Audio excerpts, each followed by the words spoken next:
శారదా చంద్రమౌళీసం రత్నగర్భగణేశ్వరం శంకరం చ ఋష్యశృంగేశం తుంగాన్ లోకగురూన్ భజే.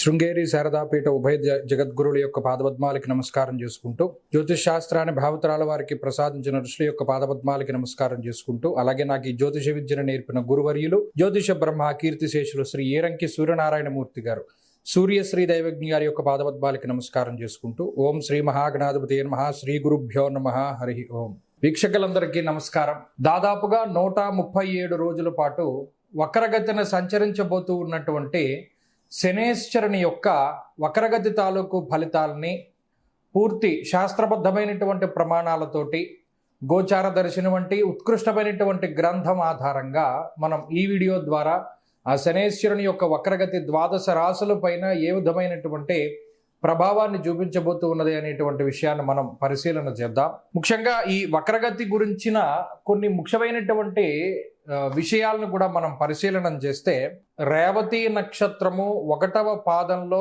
ప్రారంభమయ్యేటువంటి ఈ శనేశ్వరుని యొక్క వక్రగతి దాదాపుగా 10వ తారీఖు డిసెంబర్ నెల వరకు 137 రోజులు, అంటే గురువారంతో 10 డిసెంబర్ గురువారంతో పూర్తవుతుంది.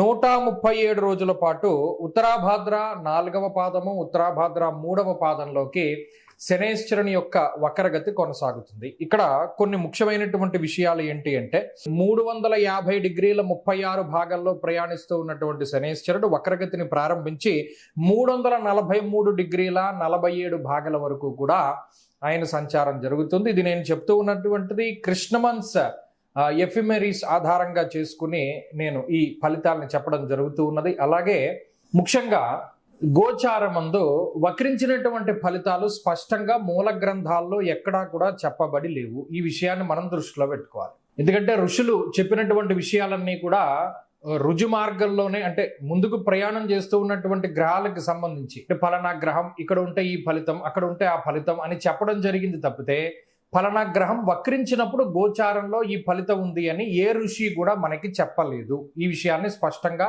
ఇది మూల గ్రంథాల్లో లేదు అనేటువంటి విషయాన్ని దృష్టిలో పెట్టుకోవాలి. 1. 2, కానీ వక్రించినటువంటి గ్రహాలు జాతకంలో లగ్నాత్తు ఏ విధమైనటువంటి ఫలితాలని ఇస్తాయి అనేటువంటిది మూలాల్లో ఉన్నది, మూల గ్రంథాల్లో ఉన్నది. అంటే గ్రహాల తాలూకు అవస్థల గురించి మాట్లాడినప్పుడు ఋషులు కొన్ని మాటలు చెప్పారు. పీడితావస్థ, శక్తావస్థ, ముదితావస్థ, శాంతావస్థ, ఇటువంటి అవస్థల్లో వక్రించినటువంటి గ్రహానికి సంబంధించిన అవస్థని చెప్పడం జరిగింది. అందులో వక్రించిన గ్రహం ఉచ్చక్షేత్రం ఫలితాన్ని ఇస్తుందా, నీచక్షేత్ర ఫలితాన్ని ఇస్తుందా అనేటువంటి విషయాల దగ్గర నుండి, పాపగ్రహాలు వక్రిస్తే ఏ ఫలితము, శుభగ్రహాలు వక్రిస్తే ఏ ఫలితం అనేటువంటి విషయాల వరకు అన్నిటినీ కూడా మూల గ్రంథాల్లో ఋషులు మనకి చెప్పడం జరిగింది. కాబట్టి ఇప్పుడు మనం చెప్పేటువంటి ఫలితాలు లగ్నాధారితంగా కాదు. ఎందుకంటే గోచారంలో ఎప్పుడు లగ్నాన్ని ఆధారితంగా చేసుకుని చెప్పరు, చెప్పకూడదు. పేరులోనే ఉంది. వాడెవడో అడిగేట, ఎవరి పంచపాండవులు ఎంతమంది అని అడిగేట. ఏమయ్యా పేరులోనే ఉంది కదా, పంచ అంటే 5 పాండవులు అంటే 5 పాండవులు అని పేరులోనే ఉంది కదా, మరలా అడుగుతావేంటి అని అన్నట్టుగా రాశి ఫలితాలు అని, రాశి అంటే చంద్రరాశే కదా, రాశి ఫలితాలు అంటే రాశిని బట్టి ఫలితాలు కానీ లగ్నాన్ని బట్టి ఫలితాలని ఎక్కడుంది? పేరులోనే ఏమంటే రాశి ఫలితాలు రాశి నుండి వస్తాయా, లగ్నాన్ని నుండి వస్తాయా, పంచపాండవులు ఎంతమంది అని అడిగినట్టే ఉంటుంది. కాబట్టి రాశి ఫలితాలు అంటే రాశిని బట్టి చెప్పే ఫలితాలు. ఇక్కడ లగ్నానికి తావు లేదు, ఉండదు. అసలు మూల గ్రంథాల్లో రాశి ఫలితాలు ఎప్పుడు లగ్నాన్ని బట్టి చెప్పలేదు, చెప్పరు, ఎవరు చెప్పబోరు. ఎందుకంటే ఏదైనా ఋషిప్రోక్తమైన గ్రంథం ఉండాలి. ఇక్కడికి 2 విషయాలు. సరే, మరి ఈ గోచార ఫలితాలు వక్రించినటువంటిది మీరు ఎలా చెప్తున్నారు అంటే, చరిత్రకారులు కొంతమంది ఉంటారు, నా బోటు వాళ్ళు, మీ బోటు వాళ్ళు. ఇప్పుడు ఫలానా గ్రహం వక్రించినప్పుడు గోచారంలో ఈ రాశుల వారికి ఈ గ్రహాల తాలూకు ఫలితాలు వచ్చాయి కాబట్టి ఈ గ్రహాల తాలూకు వక్రగతి ఫలితాలు ఈ విధంగా ఉండొచ్చు. ఇప్పుడు ఉదాహరణకి కుజుడు స్తంభిస్తారు, అది గోచార రీత్యానే స్తంభన అనేటువంటిది ఉంటుంది. మరి స్తంభించినప్పుడు గోచారంలో కుజుడు ఫలన ఫలితాలను ఇస్తాడు అని చెప్పి ఎక్కడ మూల గ్రంథాల్లో గోచారంలో లేదు. కానీ చారిత్రకంగా, అంటే చారిత్రపరంగా నాలాంటి చరిత్రకారులు లేదా మహానుభావులు ఎవరైనా దర్శించి దాని మీద పరిశోధన చేసినటువంటి వాళ్ళు కొన్ని గ్రంథాల్లో రాస్తే దాన్ని ప్రామాణికంగా చేసి మనం ఇప్పుడు చెప్పబోతూ ఉన్నాం. ఈ విషయాన్ని కూడా దృష్టిలో పెట్టుకోవాలి. సరే, ఇక్కడికి మనం మూల విషయంలోకి వస్తే, శనేశ్వరుని యొక్క వక్రగతి అంతా కూడా మీనరాశిలోనే ఉంటుంది. రాశి మారలేదు. రాశి మారనంత వరకు ఫలితం ఒక విధానంలో ముందుకు వెళుతుంది. రాశి మారిపోతే అంటే కొన్నిసార్లు శనేశ్వరుడు వక్రించి మీనంలో ప్రారంభమై కుంభానికి వచ్చేస్తారు, అప్పుడు ఫలితం మారిపోతుంది. కొంతమంది వక్రించినది మీనంలో కదా కాబట్టి కుంభ ఫలితాన్ని ఇస్తారు, కాబట్టి మేషరాశి వాళ్ళకి ఈయన యోగకారకంగా ఉంటారు అనే విధంగా కూడా మాట్లాడవచ్చును. ఇది వాళ్ళ ఇండివిజువల్ ప్రాస్పెక్టివ్ తప్పితే దీనికి ఆధారం అనేటువంటిది మూల గ్రంథాల్లో లేదు. బహుశా ఏదైనా చరిత్రకారులు వారికి ఆ విధంగా చెప్పి ఉండొచ్చు.